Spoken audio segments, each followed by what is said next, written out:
What's up, guys? Welcome to Daily Dose of Reddit. This is your host, Zach, and today's subreddit is r/AmITheButthole.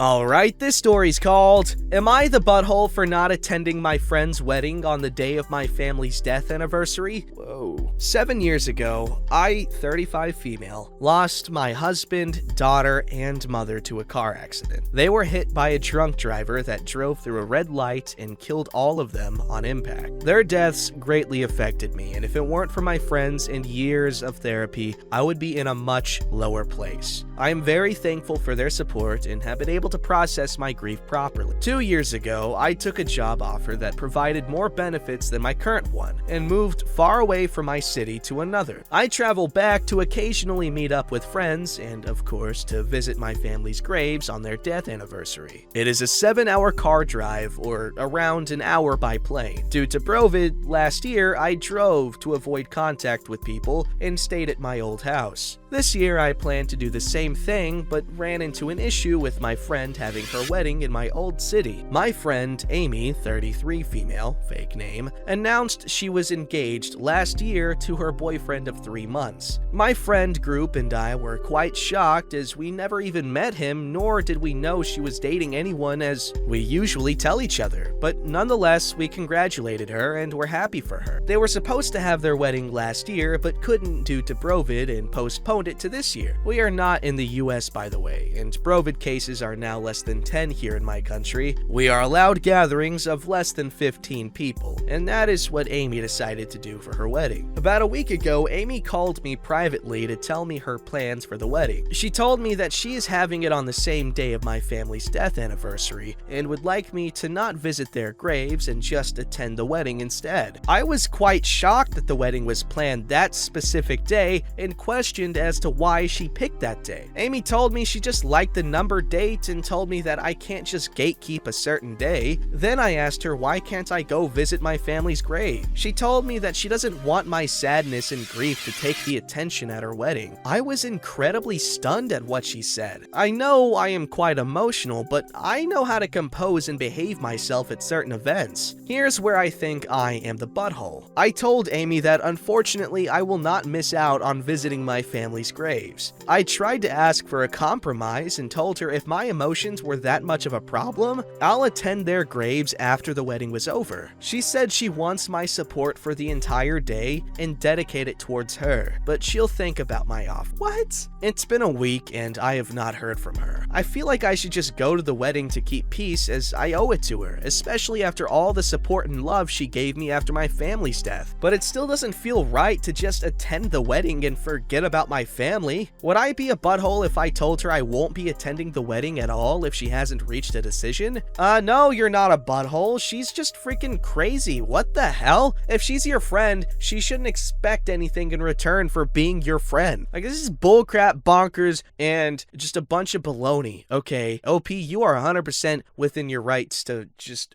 to freaking visit your family at their graves or whatever. What the hell is this woman's problem? Stupid ass Amy.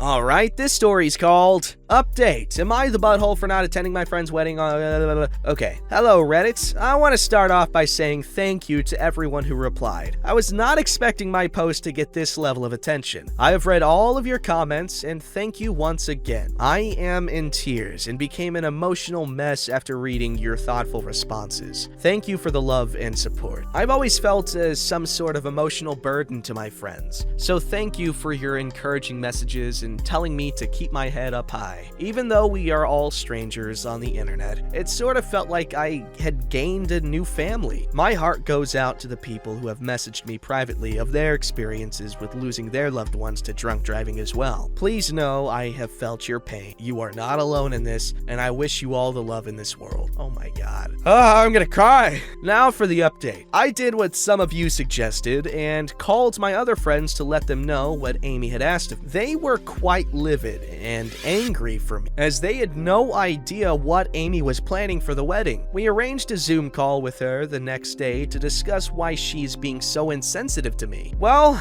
the call was quite the battle. It started off calm, then Amy just blew up. You guys were right when you said that Amy was jealous of the attention that I had received during the time of my family's death anniversary. Her wedding was a way to shift the attention towards her. What? She tried to explain to us by having a wedding on that day, it will turn a negative situation into a positive one. How thoughtful of her. I said that sarcastically. When she realized she wasn't convincing enough, it felt as though a mask had fallen from her face and she started yelling and insulting me. She said that she is tired of having to play the supportive friend role and that it's been 7 years. I should just get over it by now or go join my family in the ground. Whoa. My friends lost their temper and called her every name in the book. I am honestly just shocked and disappointed at the person who used to be my friend. It breaks my heart knowing I lost another person in my life, but I guess you guys are right in the sense that she never really was a friend. I now look back at our friendship and realized it was often one-sided on my part. I wish it didn't take me so long to realize it. No one in our friend group of 6 people are going to her wedding now. We have decided to go no contact with Amy and block her on all social media. My friends have offered to go visit my family's graves together with me. Oh my god. I accepted and we are now planning to make a scrapbook with my family's pictures. For once, I'm actually looking forward to this day and we'll start to plan more eventful activities like this. Thank you once again to everyone for helping me through this, and please remember, do not drink and drive. I am begging you, please don't. Please drink responsibly and drive safely, everyone. I'm emotional, man. I'm not crying. No tears in these eyes, man. No tears in these eyes. But anyway, OP's friends, they are amazing. Freaking troopers. Amy, she sucks donkey balls.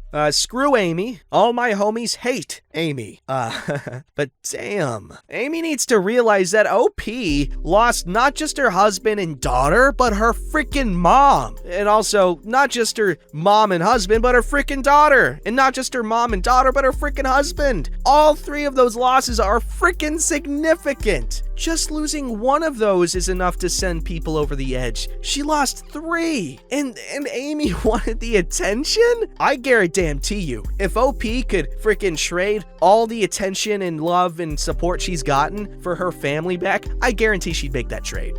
Alright, this story's called, Am I the Butthole for Lying About My Wife Having Fertility Issues? My wife is trans, and we met for the first time after she fully medically and surgically transitioned. Nobody besides her family, and my sister, who found out on her own, really knows this, and she wants to keep it that way. Anyway, we both wanted to have kids young, so we adopted our little girl before the pandemic started. Because of everything that's been going on, my parents didn't really get to meet her until last week, and my sister and her husband were also there. My parents are very conservative, and they've been a bit disappointed about the fact that we adopted. Nothing really explicit, just subtle things. After they met our daughter, though, they melted a little, because how could you not? But they still wanted to know why we adopted. I felt a bit clever saying fertility issues, because we do have fertility issues, just not the kind my parents probably thought. My sister didn't say anything at the time, but she let loose on me later on. I forgot that she has fertility issues, and she started yelling at me saying that she's been spending tens of thousands of dollars on in vitro, how depressed it's made her, and how her marriage is on the rocks, and how she's traumatized from her miscarriages. I didn't know she had any. She told me that she trusted me with that and that I'm immature. I told her that we technically do have fertility issues, and she said it's different because we chose to have ours and we knew what we were getting into. She said that it wasn't our issue to it wasn't our issue to appropriate. I don't like that word anymore. All the women I dated before my wife were cis, but I didn't fall in love with any of them. I don't think I chose to fall in love with her, so that made me pretty upset. I wouldn't have felt like I was in the wrong until my sister told me that. I could have just said that I felt like it would be better for the world to adopt. I still think it would have been met with a lot of suspicion and criticism criticism from my parents, but that would have been the easiest way to avoid anyone getting hurt. And now I've built this unnecessary rift between my sister and I. My wife says that we do have fertility issues, and she feels bad for my sister because of everything she's going through, but ultimately we have nothing to apologize for because we told the truth. I don't know what to think about all this. Am I the butthole? No, sir, you're not the butthole, alright?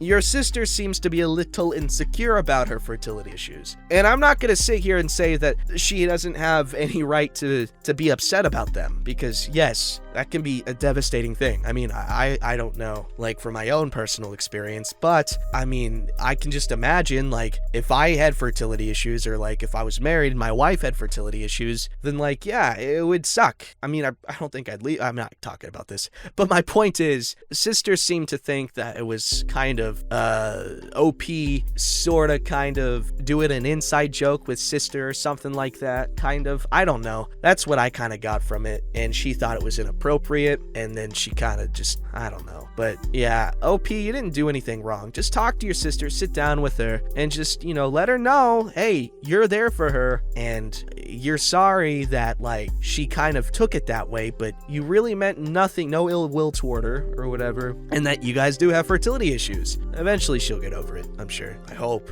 Oof.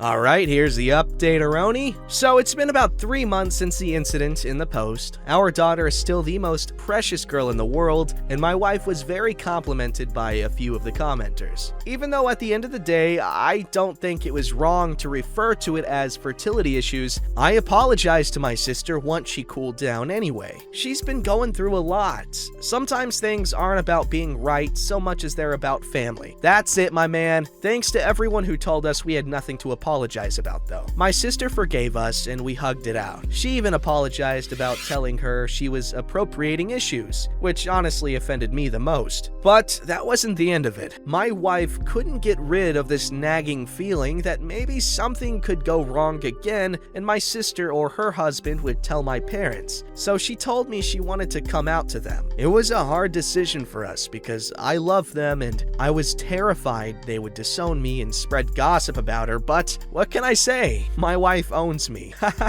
It's her over everyone else for me. She kept getting scared every time we agreed we were going to say something, and it ended up coming out when my mom was telling my wife how much I cried when I broke my arm. She said the most she ever cried was getting a soccer ball launched into her balls. I love my wife. She had to explain it a bit to them, and they're still a little uncomfortable, but nothing has really changed. At first, they were horrified, but they always really liked her, and I guess they couldn't just erase that, especially after she explained her situation to them. If anything, I'd say she's made them a bit more open-minded, and I actually got my sister and her husband looking into adoption. Everybody wants a daughter like ours. Anyway, thanks for the advice, everyone. I hope this update makes everyone's day a little brighter. This is a way better ending than I could have ever freaking hoped. Holy crap. Okay, freaking OP's wife, the parents, and the sister, and the sister's husband, everyone's getting along. She's gonna adopt a kid, probably, hopefully, and that kid's gonna be happy, and OP's kid's happy. It's just wonderful. The world is a fantastic place, isn't it? At least until you read the next story. I just ruined it for myself.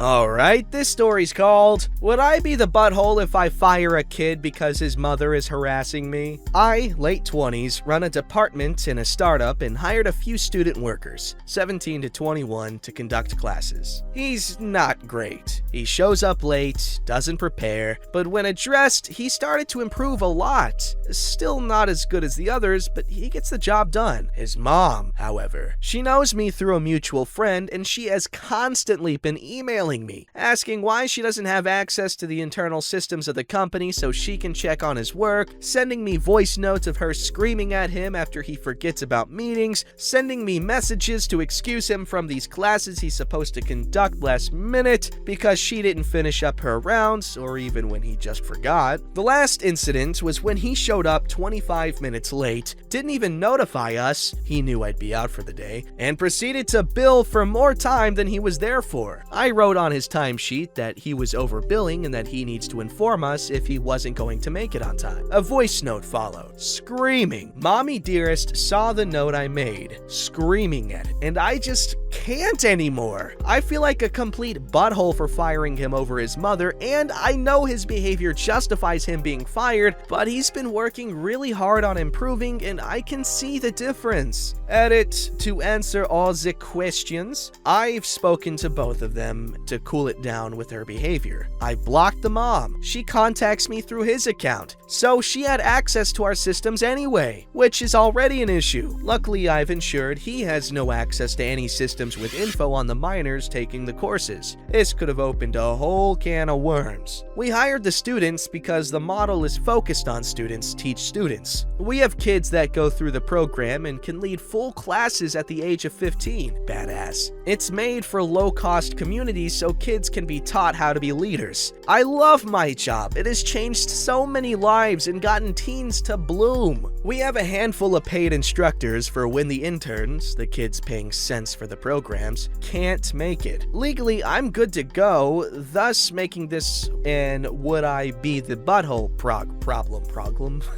HR is fully supportive of my decision as well as the higher-ups. They're actually encouraging it, but gave me the final call. I would say, give him another chance, but get on his ass, okay? Make sure he doesn't think he can slip up like that, all right? The whole point of this is to make these kids into responsible adults, right? Well, he's improving, which is good, but you gotta make sure he doesn't slip up like that. His mom, well, I don't know. I don't know what to do about his mom. Make sure you get on him and tell him if the mom keeps on harassing you, it's gonna be him facing the consequences, okay? Just make sure the accountability's all on him, all right? I guess. I don't know. This is a tough situation, man. I don't envy you.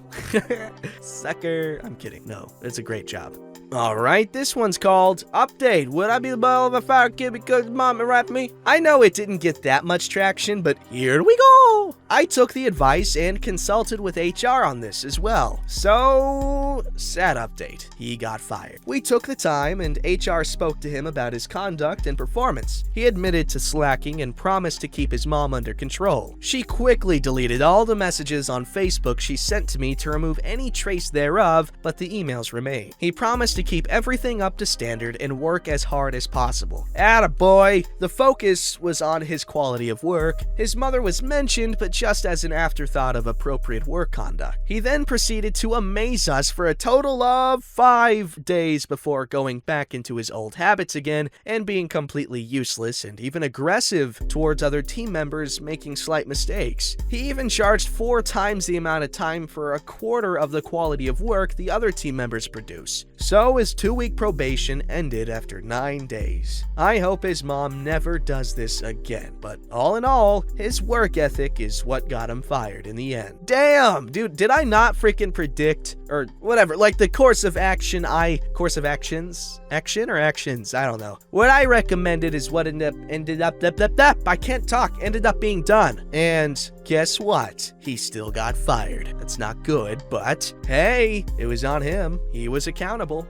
Alright, this story's called, Am I the butthole for yelling at my husband then leaving him at the clinic after his prank? Me, female 28, and my husband, male 34, have been married for a year. Before I met him, I got a dog named Ollie, a German Shepherd, that was originally my sister's, but she passed away and I immediately took him to live with me. Oh, that's really sad. My husband adores Ollie. He sometimes jokes that he's married to me only because of Ollie. He likes making jokes and doing pranks, but some of them are downright nasty. He'd always get me worried by lying, saying Ollie ran off when he was hiding him in a place I didn't know about. He knows how much worried and stressed out those pranks make me, but he says my reaction is priceless and worth the yelling and lashing afterwards. Ollie needed to be taken to the veterinary clinic for a checkup. My husband said he'd handle it. During the second visit to get the results, I received a call from my husband and his voice sounded like he wasn't okay. I asked what was wrong. I got got really worried after he said it was about Ollie. I was starting to shake. I kept asking what was going on, and he told me that Ollie's been diagnosed with cancer. Oh no. He said he wanted me to come over to the clinic as soon as possible because Ollie was with the vet. I couldn't stand. I started asking, is that why Ollie lost weight lately? And such. I rushed to the clinic and found my husband standing near the entrance with Ollie. First thing I noticed was him laughing hysterically, telling me that I really bought into his lie. I was confused. He said it was just a prank. Ollie is perfectly healthy and handed me the results to check.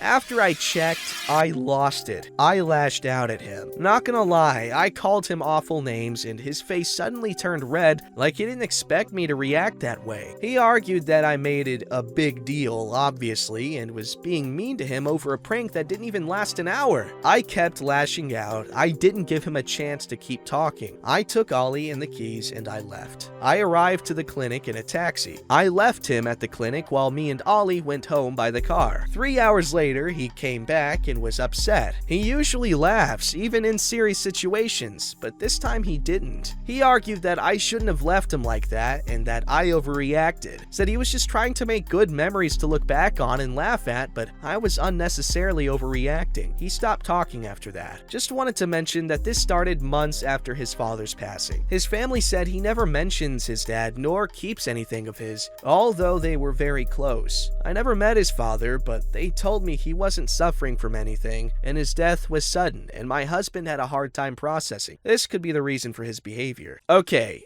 initially the husband was the butthole because while I'm a sucker for a good joke or a good prank, alright, joking about cancer is not that's in poor taste. That's in poor taste. But wifey definitely overreacted. OP, you overreacted. You shouldn't have freaking left him at the clinic. That was a bit much. But you were upset. But you gotta see that you did wrong there. Husband, he's gotta chill it with the intensity of the pranks or whatever. I'm not gonna lie, it's probably the type of prank or joke I would do, but I can say right now that it's in poor taste, especially with the dog, because like that was OP's sister's dog, and I can imagine that it's more than just the relationship with the dog that she's worried about, but like maybe losing a part of her connection to her sister now that she's gone.